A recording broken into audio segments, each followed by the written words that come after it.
और डिस्ट्रीब्यूशन के। ये भी बहुत इंपॉर्टेंट न्यूमेरिकल है। इसमें भी अपन के जनरली 2 या 3 टाइप के न्यूमेरिकल बनते हैं जो हर बार एग्जाम में पूछते भी है। तो जल्दी से स्टार्ट करते हैं आज की अपनी क्लास। देखिए आज का पहला न्यूमेरिकल क्या कह रहा है आपको। देखिए यदि किसी ट्रांसमिशन सिस्टम का वोल्टेज V है, बहुत इंपॉर्टेंट न्यूमेरिकल है, 100% ऐसा न्यूमेरिकल आपको मिलेगा। ये आपका ऑब्जेक्टिव भी बनता है, ये आपका न्यूमेरिकल भी बनता है, दोनों बनते हैं। ट्रांसमिशन सिस्टम का वोल्टेज आपको दे रखा है V है, तो उसी अनुपात में उपयोग किए जाने वाले कॉपर का वजन कितना होगा, अर्थात आपको उस वायर का जो वजन होगा, मतलब आपको यह पूछ रहा है कि अगर आप वोल्टेज बढ़ाओगे तो आप जो तार काम में लेते हो उसका वजन घटेगा या बढ़ेगा। तो अपन कैसे निकालेंगे वजन। तो यहां पर देखिए अपन इतना जानते हैं कि ट्रांसमिशन लाइन में जब अपन पावर ट्रांसमिट करते हैं तो उस पावर का मान कितना होता है, तो P बराबर होता है VI कोस पाई। सब जानते हो ये। तो P बराबर क्या होता है, VI कोस पाई। ये सिंगली अपने बात की है सिंगल फेज में। ठीक है, जल्दी से एक बार जुड़ जाइए। हाँ, गुड मॉर्निंग सभी को। सब यहाँ पर देखिए ये क्वेश्चन बहुत ही इंपॉर्टेंट क्वेश्चन है। यहाँ से बहुत सारे न्यूमेरिकल बनते हैं केवल इस एक न्यूमेरिकल से। तो देखिए यहाँ पर सबसे पहले मैंने कहा जब अपन ट्रांसमिशन लाइन से पावर ट्रांसमिट करते हैं, मैंने कहा मेरा वोल्टेज जो है V और जो धारा है I, तो इस पर जो पावर ट्रांसमिट होगी उसका मान क्या होगा, P बराबर VI कोस फाई। सबको पता है। अब यहाँ पर अगर मैं यहाँ से I का मान निकालूं तो I बराबर मेरे पास क्या आएगा, I बराबर आएगा P upon V cos phi. बताओ यहाँ तक किसी को दिक्कत। और ये आगे बहुत और भी काम आएगा अपन के। I का मान मैंने निकाल दिया, I बराबर आएगा P upon V cos phi. Very good, आधों के आंसर भी आ गए हैं, बहुत अच्छा आंसर होगा ये तो देखो सबने याद भी कर रखा है, बहुत अच्छा है। लेकिन इससे और क्या क्या न्यूमेरिकल बनता है वो भी आपको मैं समझाऊंगा यहाँ पर। तो यहाँ पर किसी को दिक्कत, I बराबर P upon V cos phi.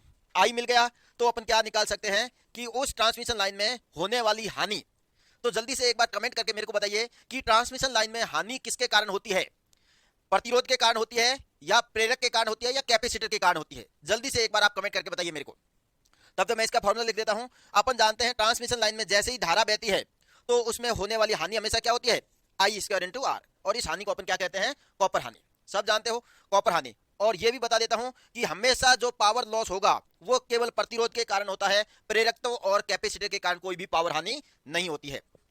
तो ये भी फॉर्मूला सब लोग जानते हो, PL बराबर होता है I स्क्वायर आर। अब I का मान ये रहा अपने सामने, तो I का मान मैंने यहां पे रखा, तो I का मान क्या आएगा मेरे सामने, तो I का मान आएगा P upon V cos phi.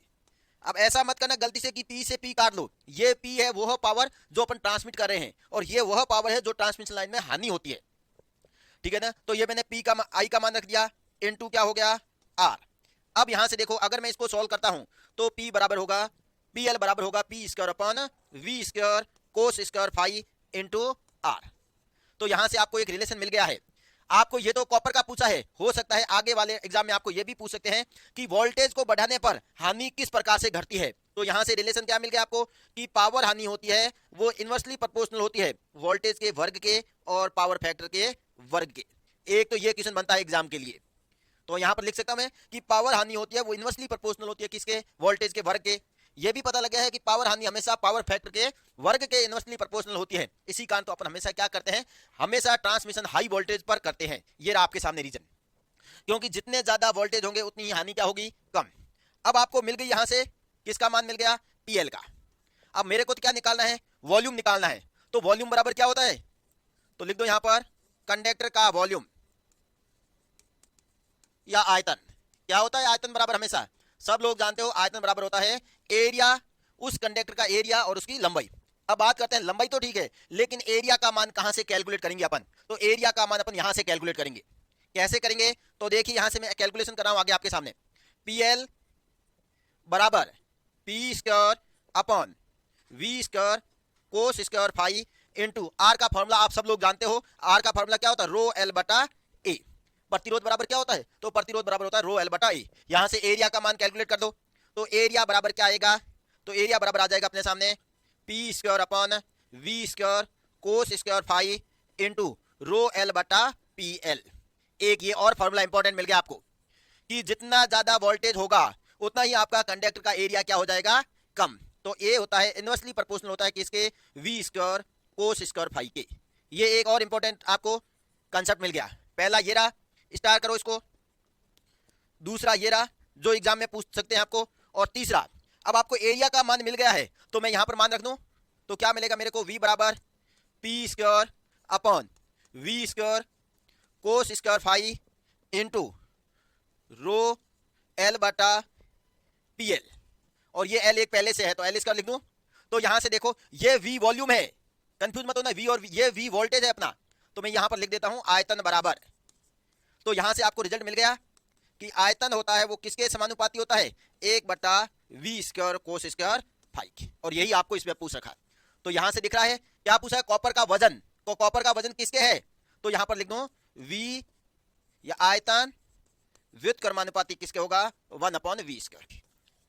यही पूछा है आपको एग्जाम में, समझ आ गया। तो आप केवल इसको ही याद करके मत रखिए, आप इसको भी याद रखिए, आप इसको भी याद रखिए। अब आप कहोगे इसके क्या क्या रिजल्ट निकले, तो रिजल्ट देखो क्या क्या निकले। पहला रिजल्ट, अगर ट्रांसमिशन हाई वोल्टेज पर होगा, क्या क्या एडवांटेज है लिखो यहां पर, हाई वोल्टेज ट्रांसमिशन के लाभ, क्या क्या लाभ है, तो देखिए एक एक करके मैं लिख रहा हूं। पहला क्या लाभ हुआ, धारा का मान घट जाता है, वोल्टता का मान बढ़ने पर, वोल्टता का मान बढ़ने पर धारा का मान घट जाता है, धारा का मान घट जाता है। पहला इंपॉर्टेंट रिलेशन क्या होता है ये भी लिख दो कि आई होता है वो व्युत्क्रमानुपाती होता है किसके, V के। कैसे, तो अपने लिखा ना P बराबर VI कोस फाई, लिख दो यहां पर भले P/V कोस फाई। अगर वोल्टेज आप बढ़ाओगे तो धारा का मान क्या होगा, कम। पहला एग्जाम का ऑब्जेक्टिव क्वेश्चन। दूसरा क्या बनता है, वोल्टता बढ़ने पर या वोल्टता का मान बढ़ने पर पावर हानि, शक्ति हानि का मान, शक्ति हानि का मान घट जाता है। क्या रिलेशन होता है ये भी लिखो, PL व्युत्क्रमानुपाती होता है किसके, 1/V² की। तो अब अगर ये बढ़ेगा तो ये क्या होगा, स्क्वायर के रूप में घटेगा, दूसरा इंपॉर्टेंट रीजन। तीसरा देखिए क्या है अपना, अब देखो अगर हानि घटेगी तो दक्षता क्या होगी, बढ़ जाएगी। तो क्या लिखेंगे, अधिक वोल्टता पर लाइनों की दक्षता बढ़ जाती है। दक्षता का मतलब जानते हो, एफिशिएंसी, दक्षता बढ़ जाती है। और इसके ऊपर तो कल भी अपन ने न्यूमेरिकल किया था, दक्षता बढ़ जाती है, तीसरा एडवांटेज। चौथा एडवांटेज क्या है, अधिक वोल्टता पर कॉपर का आयतन, कॉपर का आयतन या सिंपल कह सकते हो भार, भार क्या हो जाएगा, घट जाता है। क्या रिलेशन होता है ये भी लिखिए, आयतन होता है वो व्युत्क्रमानुपाती होता है 1/V²। ये एक ऑब्जेक्टिव से 4 न्यूमेरिकल अपन के एग्जाम में पूछते हैं। समझ आ गए सबको। तो इसका सही आंसर क्या होगा जल्दी से बताइए। तो फर्स्ट का सही आंसर होगा अपना ए, जो आप सबने सही बताया था, वेरी गुड। किसी को दिक्कत इसमें, लेकिन वजन और आयतन दोनों दो चीजें हैं ना, हाँ अलग अलग है, ठीक है। जनरली अपन आयतन का मतलब उसका वॉल्यूम कहते हैं, ठीक है, और वजन का मतलब अपन कह सकते हैं उसका क्षेत्रफल के, ठीक है। तो इसका सही आंसर क्या होगा, पहले का ए होगा। नेक्स्ट जल्दी से बताइए इसका आंसर क्या होगा। माना कोई ACSR कंडक्टर, पहले तो इसका पूरा नाम बताओ। तो यहां पर मैं पूरा नाम लिखूंगा, एग्जाम में बहुत बार पूछ रखा है ये। तो इसका पूरा नाम होता है aluminium conductor, aluminium conductor steel reinforced.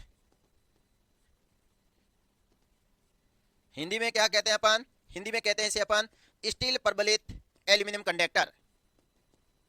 पहला एग्जाम का क्वेश्चन।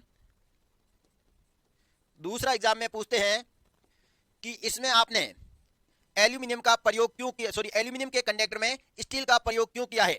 तो मेरे ख्याल से सब लोग जानते हो एल्यूमिनियम की जो यांत्रिक सामर्थ्य होता है वो कमजोर होता है, तो उसके यांत्रिक सामर्थ्य को बढ़ाने के लिए अपन ने किसका प्रयोग किया। तो क्या लिखेंगे, एल्यूमिनियम का यांत्रिक सामर्थ्य, जिसे अपन कहते हैं मैकेनिकल स्ट्रेंथ, यांत्रिक सामर्थ्य बढ़ाने के लिए किसका प्रयोग किया आपने, स्टील का प्रयोग किया। ये भी हो गया। अब अपन तीसरी बात करते हैं अपने न्यूमेरिकल की। आपने देखा होगा जब एल्यूमिनियम का कंडक्टर बनता है तो वो इस प्रकार से बनता है, ये एक अंदर, फिर उसके ऊपर आपने देखा होगा इस प्रकार से लड़े बनी हुई होती है, देखी भी होगी आपने। तो यही पूछा है कि आपको कि इन टोटल लड़ों की संख्या कितनी होगी, लेकिन कितनी का है, परतों की संख्या कितनी कही आपको, 4। n का मान आपको 4 दे रखा है। मतलब अगर ये हुआ कि जैसे देखिए ये कितनी परत है, ये पहली परत है, ये इसके ऊपर दूसरी परत है, इसी प्रकार ये तीसरी परत बनेगी। तो आपको पूछा टोटल कंडक्टरों की संख्या कितनी होगी। तो देखो ये भी पूछने के दो अलग अलग तरीके होते हैं।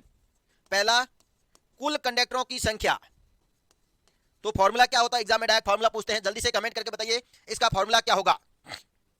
आंसर बताने लगे, वेरी गुड। क्या बता रहे हो? 39। अभी देखते हैं अपन, अभी तक पता नहीं मेरे को, ठीक है ना, अभी देखते हैं। पहले मेरे को इसका एक बार कमेंट करके बताइए इसका फॉर्मूला क्या होगा, कुल कंडक्टरों की संख्या अपन कैसे निकालेंगे मेरे को बताओ। और दूसरा, कभी कभार एग्जामिनर कंफ्यूज करने के लिए अपने को पूछता है केवल एल्यूमिनियम की सालकों की संख्या, केवल एल्यूमिनियम,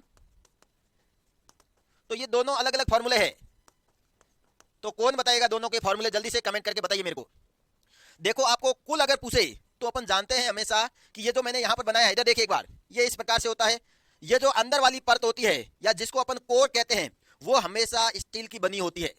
किसकी बनी होती है? स्टील की। मतलब ये वाले, ये हमेशा किसकी बनी होगी? स्टील की। तो फॉर्मूला क्या होता है अपना इसके लिए? तो इसके लिए फॉर्मूला होता है अपना 3n² minus of 3n plus of 1। ये 1 है, यही अपना स्टील की कोर को रिप्रेजेंट करता है। अगर आपको केवल एल्यूमिनियम के कंडक्टरों की संख्या पूछे तो क्या होगा formula? 3n² minus of 3n। यहां पर आप कहोगे n क्या है, तो n बराबर होता है परत। अब आप देखो और आराम से इसका आंसर दे दो। कितनी परत बोली आपको? n का मान कितना दे रखा है? 4। तो यहां पर मैं इसका मान रख लेता हूं 3 इंटू 4 का whole square minus 3 into 4 plus of 1। जल्दी से बताइए कितना आंसर आएगा? 48 माइनस 12 प्लस 1। कितना आंसर आ जाएगा इसका?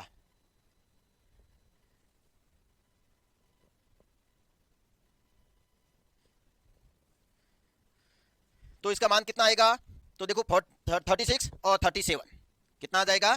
तो ये भी आपके गलत आंसर कैसे आ गए? तो इसमें टोटल क्या होगा?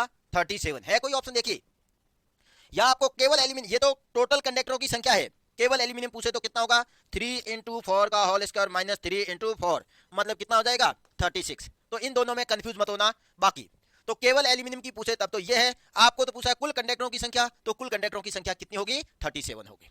समझ आ गया सबको? तो इसका सही आंसर क्या होगा अपना? बी। नेक्स्ट, आगे बढ़िए, अगला क्वेश्चन। तो ये दोनों बातें ध्यान रखना, हमेशा याद रखना, जो कोर होती है वो हमेशा स्टील की बनी होती है, अर्थात कुल कंडक्टरों की संख्या हमेशा एल्यूमिनियम कंडक्टरों से एक अधिक होती है। आप ये भी याद रख सकते हो, ठीक है ना। नेक्स्ट, अब आ गया ये, तो इसका सही आंसर अपना क्या होगा? 37, न कि 39। 39 कैसे है आपके? नेक्स्ट, इसका बताइए जल्दी से। एक सिंगल फेज ओवरहेड लाइन एक फैक्ट्री को 11 केवी और 0.8 पावर फैक्टर लैगिंग पर 1100 किलोवाट बिजली ट्रांसमिट कर रही है। इस लाइन में 1 ओम का कुल प्रतिरोध और 3 ओम का लघु प्रतिघात है। ट्रांसमिशन दक्षता ज्ञात कीजिए। ये देखो, ट्रांसमिशन दक्षता का अपने कल भी किया था, और ट्रांसमिशन दक्षता का ये और आ गया आपके सामने। जल्दी से बताइए इसका सही आंसर क्या होगा? बहुत सिंपल क्वेश्चन है, कुछ भी नहीं करना आपको तो केवल निकालना है कि हानि कितनी हो रही है, और आपको निकालना है इनपुट कितना दे रहे हो और आउटपुट आपको कितना मिला है। सर आपने इसका फॉर्मूला नहीं बताया। किसका फॉर्मूला नहीं बताया बताओ? जल्दी से कमेंट करके बताइए किसका फॉर्मूला नहीं बताया। मैंने बता दिया नहीं, देखो ना फॉर्मूला। कुल कंडक्टरों की संख्या कितनी होगी? 3n² minus of 3n plus 1। केवल एल्यूमिनियम का पूछे तो 3n² माइनस ऑफ 3n। और आपको एक और लिखा हूं, आप कहो तो, अगर आपको पूछे कि व्यास कितना होगा, तो व्यास का फॉर्मूला कितना होता है ये भी लिख दो भैया आप, 2n minus of 1 into D. D का मतलब हुआ यहाँ पर प्रत्येक कंडक्टर का व्यास, और हमेशा याद रखना प्रत्येक कंडक्टर का व्यास हमेशा क्या होता है? बराबर होता है। तो ये सारे फॉर्मूले रहे आपके सामने। अब मेरे को जल्दी से इसका आंसर दीजिए, जल्दी से एक बार, कि इसका मान कितना होगा। मैं आपके इसका आंसर, प्रीति कुमारी ने आंसर दे दिया है 97। ठीक है, अभी अपन देखते हैं, नहीं पता अभी तक मेरे को। और बताइए क्या क्या आपको दे रखा, वो देखिए आप। आपको निकालनी क्या है? ये ऐसे देखिए, जब भी हमेशा देखो क्वेश्चन करने का तरीका ये होता है, उल्टा लेकर देखिए। आपको ज्ञात क्या करनी है? दक्षता। दक्षता का मतलब क्या होता है? तो दक्षता का मतलब होता है आउटपुट शक्ति। आपको आउटपुट में कितनी मिल रही है और आप इनपुट में कितना दे रहे हो, यही तो होता है इनपुट पावर। इनटू क्या हो जाएगा? क्योंकि आपको परसेंटेज बोला है तो मैंने ये इनटू किससे कर दिया है? 100 से। अब देखो, ये तो मिल गया, लेकिन क्या आपके पास आउटपुट पावर है? आउटपुट पावर है ही नहीं, तो फिर मैं कैसे करूंगा इसको? तो कोई बात नहीं, अपन जानते हैं आउटपुट बराबर हमेशा क्या होता है? तो आउटपुट बराबर होता है कि जितना आप इनपुट दे रहे हो उसमें से माइनस कर दो क्या? लॉस, हानियां माइनस कर दो, तो वही तो आपको आउटपुट मिलेगा। तो input minus loss upon input into क्या हो जाएगा? 100। अब आप कहोगे सर ठीक है आपने आउटपुट तो हटा दिया, लेकिन हमारे पास तो इनपुट भी नहीं है। इनपुट क्यों नहीं है? देखो ना आप आराम से क्वेश्चन को एक बार। आपको वोल्टेज दे रखा है, कितना दे रखा है? 11 केवी, ये रख दिया मैंने। आपको और क्या दे रखा है? फाई भी दे रखा है। फाई का मान कितना दे रखा है? Sorry, cos phi, power factor दे रखा है डायरेक्ट 0.8 लैगिंग। इंपॉर्टेंट बात यह है कि दक्षता का मान लैगिंग और लीडिंग पर निर्भर नहीं करता है, दक्षता का मान निर्भर करता है पावर फैक्टर के मान पर। ठीक है, तो मैं लिखूंगा भी नहीं आगे, मैंने सिंपल लिख दिया 0.8। और आप देखो क्या दे रहा है यहाँ पर? इनपुट पावर दे रहा है आपको पी का मान कितना दे दिया आपको, तो पी का मान दे दिया आपको 1100 किलोवाट, ये भी मिल गया। अब आपको क्या निकालना, इसका मतलब ये तो मिल गया आपको, ये भी मिल गया, लेकिन लॉस नहीं मिला है। तो लॉस का अभी मैंने फॉर्मूला लिखाया था, क्या लिखा था याद है आपको, पीएल बराबर लिखाया था मैंने आई स्क्वायर इंटू आर, यही तो लिखाया था। और अगर टोटल इंपीडेंस जेड है तो यहां पर आर को किससे रिप्लेस कर दो, आई स्क्वायर इंटू जेड से रिप्लेस कर लेते हैं अपन तो। अब आप कहोगे कि सर आई का मान कहां है मेरे पास, ये रहा आपको पास फॉर्मूला, अभी मैंने लिखाया था पी बराबर क्या लिखाया था, वी आई कोस फाई, यहां से आई का मान निकालो तो आई का मान आएगा P upon V cos phi. मान रखो सबके, अगर मैं इसका मान रखूंगा तो पी का मान कितना है 1100, तो ये रखा 1100 इंटू 11 इंटू 0.8, क्योंकि किलो से किलो हट गया इसका मैंने नहीं लिखा है। अब देखो ये इसे कितनी बार जा रहा है 100, तो ये कितना आएगा 1000 बटा 1000 बटा 8, क्योंकि मैंने पॉइंट हटा दिया है, पॉइंट हटाऊंगा यहाँ पर क्या लिख दे 0। अब इसको काटो तो आई का मान आपके पास मिल गया है 125 एम्पियर, मिल गया आई का मान। अब आप कहोगे जेड का मान नहीं है, तो जेड तो सबको निकालना आता है ना, या ऐसे भी है कोई आप में से जिसको जेड भी निकालना नहीं आता है। जेड बराबर क्या होता है, तो अपन जानते हैं जेड बराबर होता है square root of R square plus of X का स्क्वायर। आर का मान आपको दे रखा है, कितना दे रखा है आर का मान 1 ओम, एक्स का मान भी आपको दे रखा है, कितना दे रखा है 3 ओम, तो जेड का मान निकालो यहां से। तो जेड बराबर आर का स्क्वायर मतलब 1 प्लस 3 का स्क्वायर कितना हो गया 9, तो जेड बराबर कितना आ जाएगा आपके पास रूट ऑफ 10 ओम। डाउट यहां तक किसी को, अगर किसी को डाउट है तो देखो पूछते रहिए। हाँ गुड मॉर्निंग सभी को, कोई प्रॉब्लम नहीं, गुड मॉर्निंग बाद में करिए, एक बार हो गया है अब इधर देखिए, बाद में ये निकल जाएगा मतलब ही नहीं रहेगा। जेड मिल गया आपके पास, आई मिल गया, पीएल का मान निकाल दो, तो कितना होगा पीएल का मान, तो पीएल बराबर हो जाएगा, पीएल बराबर हो जाएगा आई स्क्वायर इंटू जेड। आई का मान कितना है 125, ये अपने कैलकुलेट कर लिया है, इंटू जेड का मान कितना आया √10। जल्दी से इसको गुणा करके आंसर बताइए कितना आ रहा है आंसर इसका, गुणा तो कर सकते हो ना इसको, जल्दी से इसको गुणा करिए और बताइए मेरे को इसका मान कितना आएगा। सब आंसर दे रहे हैं, तो इसका मान कितना आएगा 125 का होल स्क्वायर, स्क्वायर क्यों किया है, क्योंकि देखो फॉर्मूला आई स्क्वायर है, आई का मान ये रहा 125 का होल स्क्वायर इंटू जेड का मान कितना है आपके सामने √10, तो लिख दिया अपन ने। अब जब अपन इसको सॉल्व करेंगे तो आपके पास आंसर आएगा 49.4 किलोवाट, ये इतनी आपके हानि हो जाएगी। हानि मिल गई, इनपुट आपके पास है, फॉर्मूले में रखिए और इसका मान कैलकुलेट कीजिए, तो कितना है 1100 माइनस 49.4 अपॉन 1100 इंटू 100, ये आपका आंसर हो जाएगा। कितना आएगा इसको भी कर सकते हो आप, कितना आएगा ये 50 मान लो, लगभग 50 मानूंगा कितना आएगा 1050.6 अपॉन 1100 इंटू कितना आ जाएगा 100। अब इसका आंसर आप बताइए कैलकुलेशन करके कितना आएगा, जल्दी से कमेंट करके बताइए। कुछ भी समझ में नहीं है आ रहा है सर, क्या समझ में नहीं आ रहा बताओ मेरे को।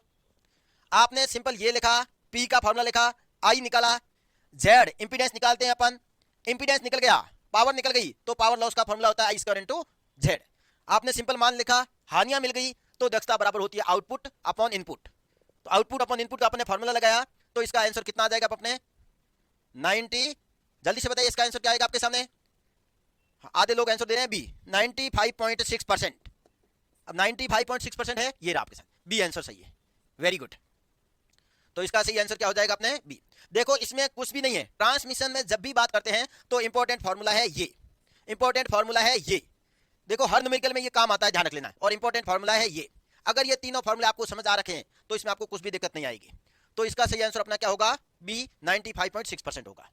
नेक्स्ट, जल्दी से, बहुत इंपॉर्टेंट क्वेश्चन आ गया आपके सामने, मेरे ख्याल से ट्रांसमिशन और डिस्ट्रीब्यूशन का सबसे इंपॉर्टेंट क्वेश्चन है ये।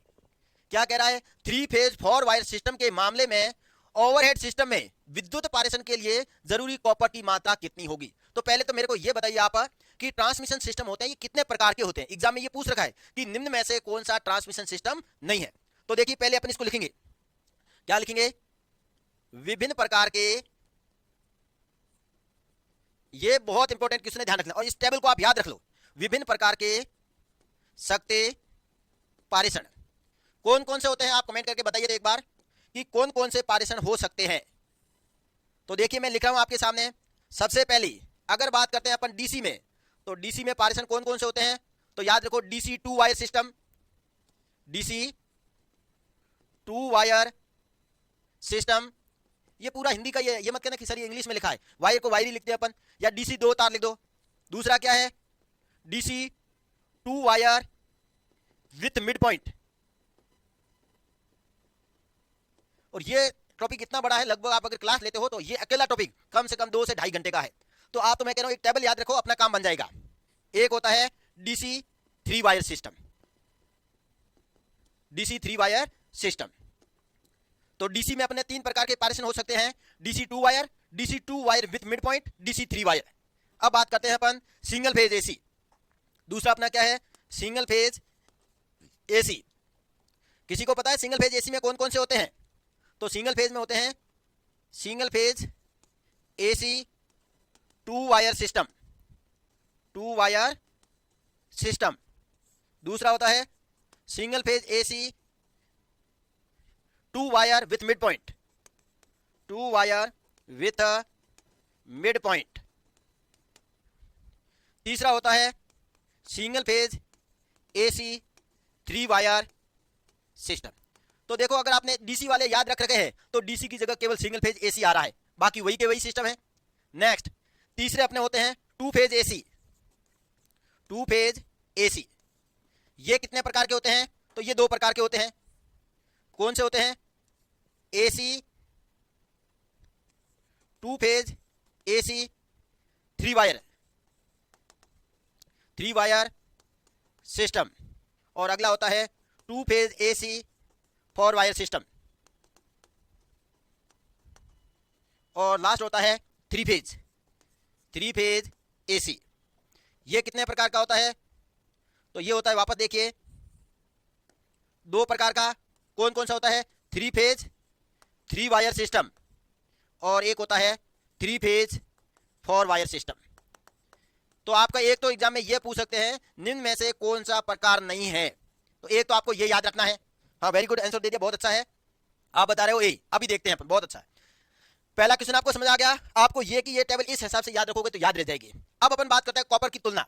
मैंने कहा, मान लिया मैंने कहा मान लो मेरे को इसमें के किलो कॉपर की आवश्यकता पड़ती है। कितने किलो की? के।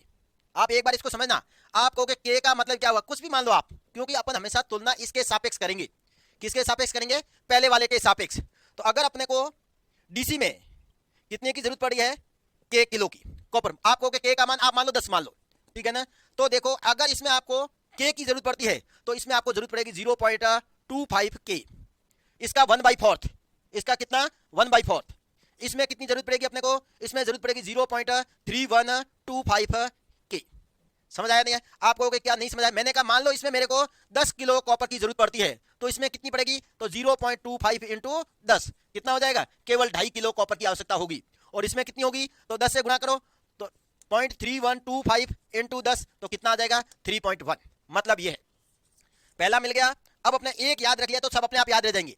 कैसे? देखो इसमें कितना होगा? तो इसका जस्ट डबल। इसमें था के, तो इसमें कितना होगा? 2k। इसमें कितना होगा? 2k। अपन एसी में हमेशा क्या आता है? पावर फैक्टर आता है, तो अपन कोस स्क्वायर 5 लिख दो सब में। तो पहले एक बार ये लिखो, तो ये लिख गया 2k। इसका डबल कितना होगा? 0.5, तो ये लिख गया 0.5 के। इसका डबल कितना होगा? 0.625 के। हो गया काम इतना। आपको केवल एक डेटा याद रखने, अपने आप अगले वाले होते रहेंगे। तो 2k। अब एसी में पावर फैक्टर आता है, तो अपन ने डिवाइड कर दिया कोस स्क्वायर 5 से, अपन ने डिवाइड कर दिया कोस स्क्वायर 5 से, अपन ने डिवाइड कर दिया कोस स्क्वायर 5 से। हो गया इतना काम सबके। नेक्स्ट अब बात करते हैं 2 फेज एसी 3 वायर सिस्टम में अपने को कितने की जरूरत पड़ेगी? तो याद करो वापस वही है अपना, कितना? इसमें अपने को जरूरत पड़ेगी 1.457 के। और इसमें वही वापस ऊपर वाला कितना? 0.5 के। कौन सा? वापस देखो यहां पर, ये रहा 0.5।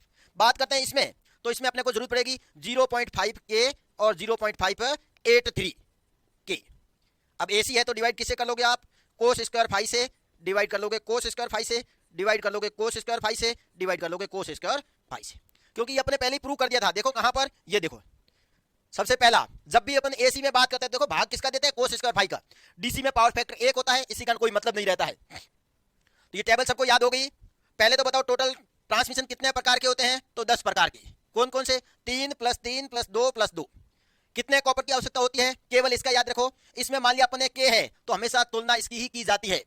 तो इसकी तुलना में इसकी कितनी होगी? तो 1/4। इसकी कितनी होगी? तो 0.3125 के। अब बात करते हैं सिंगल फेज एसी, तो इसका जस्ट डबल कर लीजिए। के का डबल 2k, 0.25 का डबल 0.5, 0.3125 का डबल 0.625। अब अपने पास ये रहे 0.5, एक बार यहां लिखो, एक बार यहां लिखो, और यहां पर 0.583। अब अपन देखते हैं अपने क्वेश्चन में क्या पूछ रखा है आपको। क्वेश्चन में कौन सा पूछ रखा है, देखो 3 फेज 4 वायर, 3 फेज 4 वायर। आइए कहां पर है अपना 3 फेज 4 वायर, ये रहा।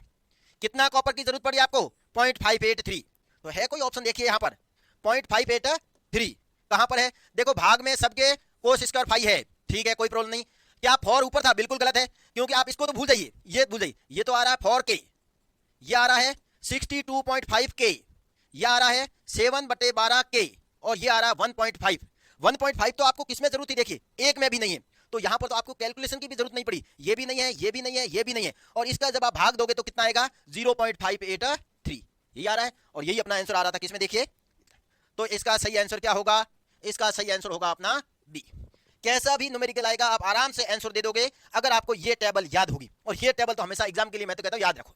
क्यों याद क्यों कह रहा हूं, क्योंकि देखो अगर आप इसका डेरिवेशन करने बैठोगे तो डेरिवेशन में भी कम से कम 10-15 मिनट लग जाएंगे, तो इतना अपने पास टाइम नहीं होता एग्जाम में। आपने को तो सिंपल टेबल याद रखो, और टेबल में कुछ है भी नहीं, केवल पॉइंट याद रखो, ये इसका जस्ट डबल करो, ये 0.5 यहां पर लिया, 0.5 यहां पर लिया, यहां पर 0.583 है, यहां पर 1.457 है, बस इतना ही याद था तो हो गया। तो इसका अपना सही आंसर क्या होगा, तो इसका सही आंसर होगा 3 फेज 4 वायर के लिए पूछा है तो कितना हो जाएगा 7/12, आंसर होगा अपना बी। नेक्स्ट आगे आइए, इसका आंसर बताइए जल्दी से। अब तो बहुत सिंपल क्वेश्चन आ गए, और मैं कह रहा हूं इस पीडीएफ का सबसे इंपॉर्टेंट क्वेश्चन ये है, स्टार करके इसको लिखो।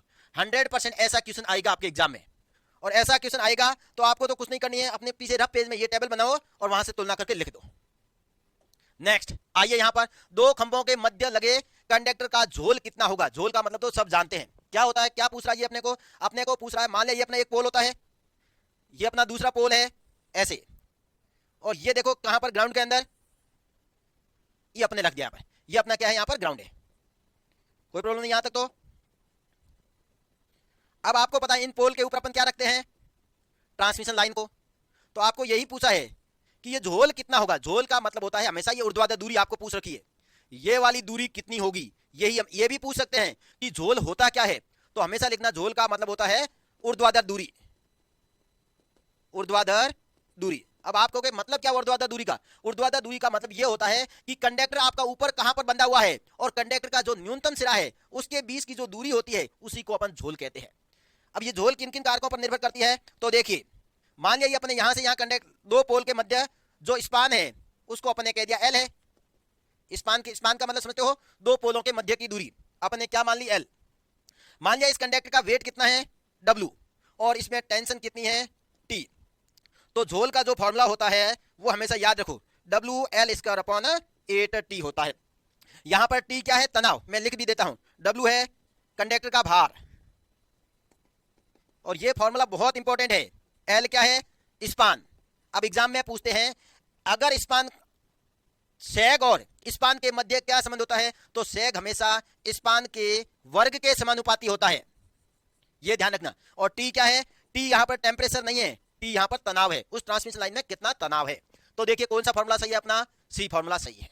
क्या होता है, सैग का फॉर्मूला होता है WL²/8T, सिंपली अपने इसका मान रखा है। एक और लिख दो, सैग हमेशा टेम्परेचर के समानुपाती होता है।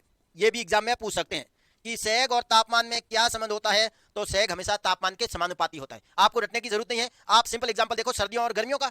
सर्दियों में तार ढीले होते हैं या गर्मियों में, आपने देखा होगा गर्मियों में तार ढीले ज्यादा होते हैं। जब तार ढीले ज्यादा होंगे तो ये दूरी ज्यादा होगी, और जब दूरी ज्यादा होगी तो झोल ज्यादा होगा। और अपन इतना भी जानते हैं हमेशा गर्मियों में तापमान अधिक होता है। तो अपन जानते हैं सैग और तापमान समानुपाती होते हैं, लेकिन सैग और तनाव एक दूसरे के व्युत्क्रमानुपाती होते हैं। तो इसका सही आंसर होगा अपना बी। नेक्स्ट, इसका आंसर अब आप ही दोगे, सब कुछ आपको बता रखा है। अब क्या कह रहा है देखो, एक ओवरहेड ट्रांसमिशन लाइन का स्पैन आपको दे रखा है। आपको यह भी पूछ सकते हैं सैग का मात्रक क्या होता है, तो सैग होती क्या है, एक ऊर्ध्वाधर दूरी, और ऊर्ध्वाधर दूरी का मतलब क्या हुआ, और दूरी का मतलब क्या होता है मीटर, मतलब सैग का मात्रक हमेशा मीटर होता है, तो कंफ्यूज मत होना वहां पर। अब देखो एक ओवरहेड ट्रांसमिशन लाइन का स्पैन आपको दे रखा है, स्पैन को अपने किससे रिप्रेजेंट किया था अभी अपने, एल से, तो एल का मान आपको दे रखा है 200 मीटर। लाइन कंडक्टर का भार प्रति मीटर, ये इंपॉर्टेंट है, प्रति मीटर आपको कितना दे रखा है 0.7 किग्रा है। तो वेट ऑफ कंडक्टर कितना दे रखा है, यही गलती करेंगे आप, देख लेना, प्रति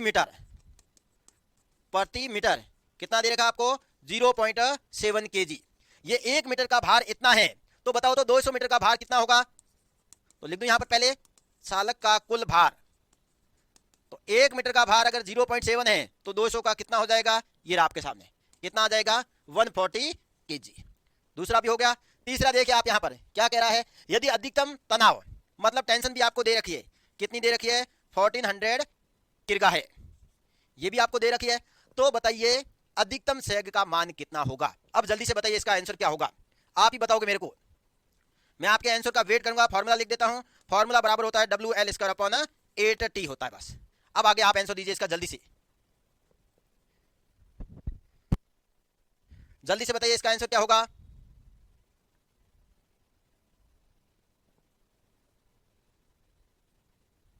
वेरी गुड, आंसर आने लगे। प्रीति कुमारी बोल रही है 1 मीटर। ठीक है, अभी अपन देखते हैं और बताइए।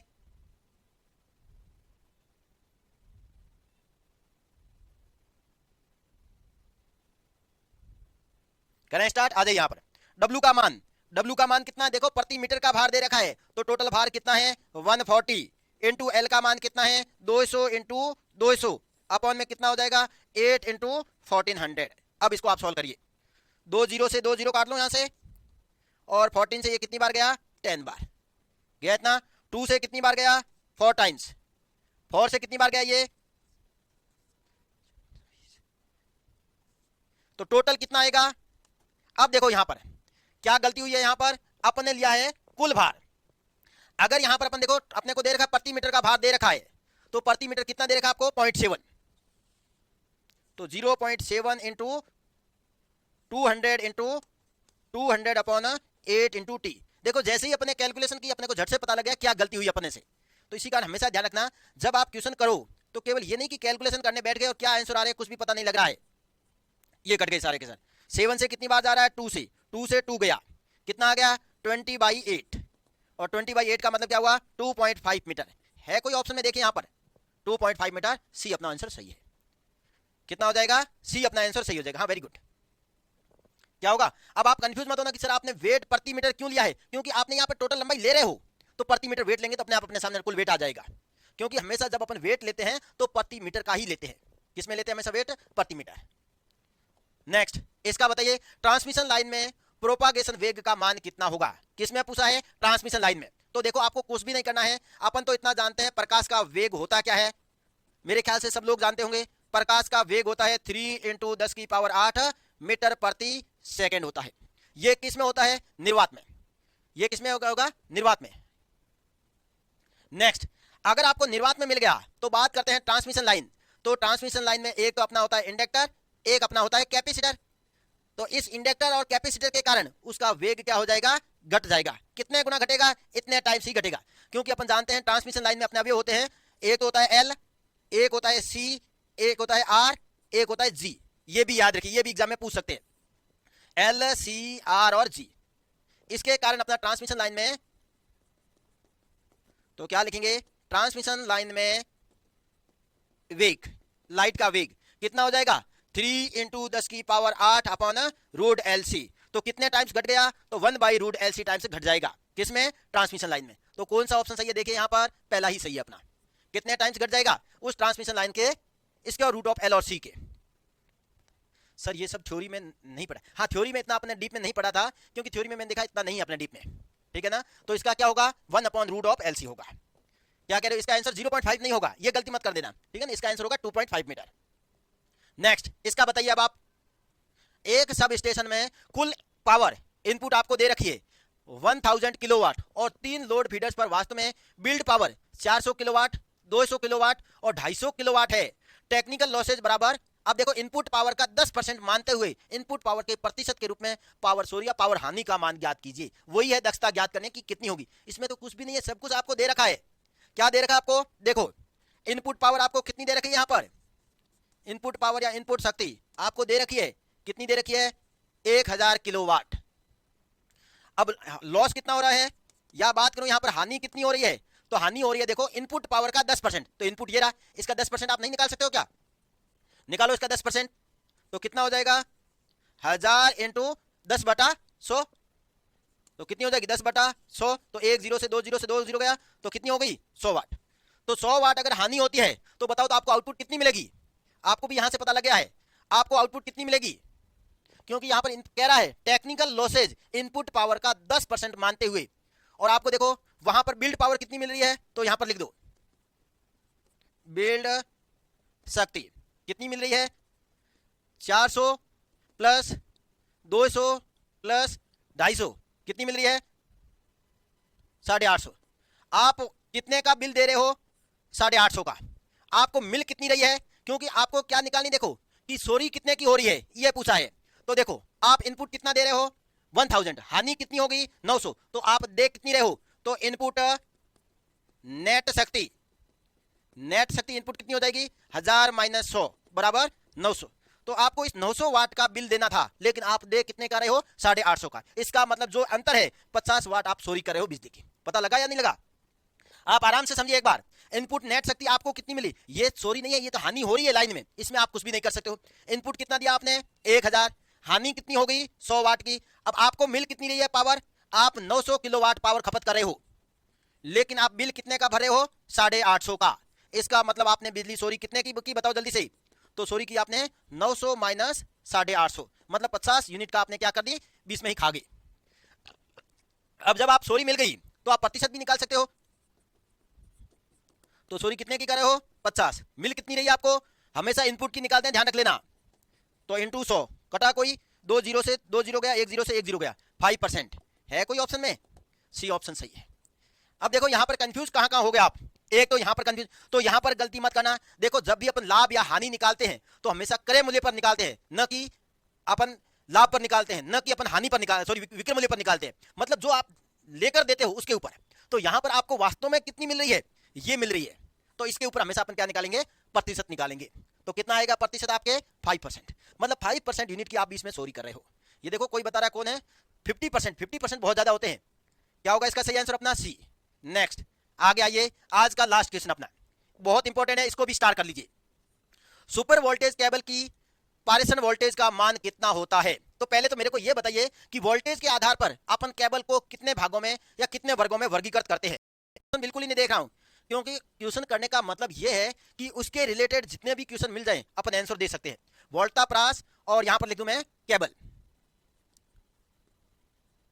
देखो अगर आपका वोल्टेज है 0 वोल्ट से 1100 वोल्ट लिख रहा हूं, ध्यान रख लेना, 1100 वोल्ट तक है, तो उसके लिए अपन एलटी केबल का प्रयोग करते हैं। एलटी का मतलब क्या है, लो टेंशन केबल का प्रयोग करते हैं। कितने वोल्टेज तक, 1100 वोल्टेज, या ऐसे भी लिख सकते हो आप अप टू 1.1 केवी तक कौन सी केबल आप काम में लेते हो, एलटी। नेक्स्ट आगे आइए, कौन सी है, 1100। तो बात करेंगे यहां पर अप टू 11 केवी कौन सी केबल काम में लेते हैं, बता सकते हो, हाई वोल्टेज, एसटी। तो ये होती है हाई वोल्टेज, ये एग्जाम में डायरेक्ट पूछते हैं। अगर वोल्टेज है अपना कितना, अप टू 33 केवी, मतलब 11 केवी से 33 केवी तक, या इसको अपन लिखते हैं अप टू 33 केवी, कौन सी केबल काम में लेते हैं, तो इसके लिए अपन लेते हैं super tension cable, ST, super tension. और अगर अपना वोल्टेज कितना है, 33 केवी से ऊपर है, 33 केवी से 66 केवी तक है, तो अपन कौन सी केबल काम में लेते हैं, एक्स्ट्रा हाई टेंशन। कौन सी केबल काम में लेते हैं, एक्स्ट्रा हाई टेंशन। समझ में आ गया। और लास्ट है, अगर आपके पास वोल्टेज है 66 केवी से ऊपर है, तो कौन सी केबल काम में लेते हैं, तो याद रखना एक्स्ट्रा सुपर टेंशन। तो यहां से भी एक क्वेश्चन हमेशा एग्जाम में बनता है, तो केवल आप इसका आंसर मत याद रखिए, ये टेबल पूरी याद रखिए। एक्स्ट्रा सुपर टेंशन है तो अपन कौन सी, 66। अब आपको एग्जाम में क्या पूछा, देखो तो सुपर वोल्टेज कहां पर, ये रहा, कितने, 11 केवी से 33 केवी, है कोई ऑप्शन, बिलो 1 केवी, इसके लिए अपन लेते हैं एलटी, 1 केवी टू 11 केवी, इसके लिए लेते हैं अपन एसटी। हाई टेंशन है तो सुपर टेंशन, और अबो 33 केवी तो एक्स्ट्रा हाई टेंशन। ये सबके आंसर हो गए। तो बताइए इसका आंसर क्या होगा, तो इसका अपना आंसर होगा सी। समझ में आ गया। तो ये थे अपन के, एक और नोट में आपको लिखा देता हूं पॉइंट। ये तो हुआ अपने वोल्टेज के आधार पर, उसी प्रकार अपने होते हैं कोर के आधार पर। किसके आधार पर होते हैं, कोर के आधार पर। अगर बात करूं कोर के आधार पर, तो उसमें मेनली बात कर लेता हूं मैं 3 कोर। तो ये 3 कोर केबल होती है, ये वापस 3 प्रकार की होती है। कौन कौन सी होती है, कौन कमेंट करके बताएगा मेरे को इसको, कि 3 कोर केबल होती है ये कितने प्रकार की होती है। तो ये तो मैंने बता दिया 3 प्रकार की होती है। कौन कौन सी होती है, तो एक होती है बेल्टेड, जिसका अपन उपयोग करते हैं अप टू 11 kV। कौन सी केबल है? Belted cable. दूसरी केबल होती है अपनी स्क्रीन केबल, और इसका उपयोग करते हैं अपन 11 kV से 66 kV तक। और अगर इससे ज्यादा वोल्टेज है तो अपन काम में लेते हैं दबाव। दबाव का अपन उपयोग करते हैं 66 kV से ऊपर। ये भी तीन बातें याद रखिए, ये तीनों होती है 3 कोर केबल। हो गया? तो इसका सही आंसर अपना क्या होगा? 750 का सही आंसर होगा अपना सी। ठीक है, आगे समझ में सबको? तो ये अपना था आज का ट्रांसमिशन और डिस्ट्रीब्यूशन के न्यूमेरिकल। इसके आगे अपन कल करेंगे। कल आप एक बार और देख कर आना, कल हो सकता है अपन वाइंडिंग के न्यूमेरिकल करें, तो आप एक बार देख कर आना, इसके आगे अपन कल करेंगे। आज के लिए इतना ही, धन्यवाद सभी को।